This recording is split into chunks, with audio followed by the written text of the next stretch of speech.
Polis. Terhitung sejak hari Senin yang lalu, tanggal 19 Desember, arus lalu lintas di Tol Palembang Kayu Agung mulai terjadi peningkatan. Setidaknya dari data pihak pengelola jalan Tol Palembang Kayu Agung, ada 50.000 lebih kendaraan melintas khususnya pribadi.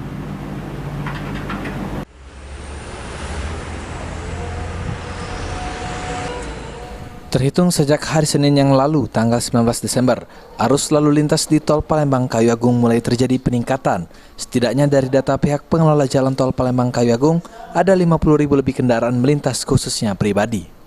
Tidak seperti hari-hari biasanya, peningkatan jumlah kendaraan yang melintas di jalan Tol Palembang Kayu Agung sudah mulai cukup dirasakan saat ini, khususnya menjelang momen Natal Tahun Baru.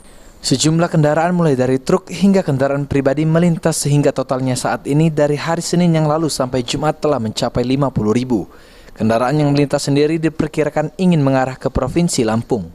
Selama momen Nataru kali ini, kondisi jalan Tol Palembang Kayu Agung dalam proses peningkatan keandalan jalan tol yang ditargetkan sebelum momen mudik Lebaran tahun 2023 mendatang selesai. Pihak pengelola jalan Tol Palembang Kayu Agung juga tengah melakukan proses pengaspalan dengan aspal khusus sehingga diharapkan dapat melayani pengendara melintas selama momen Nataru kali ini secara maksimal.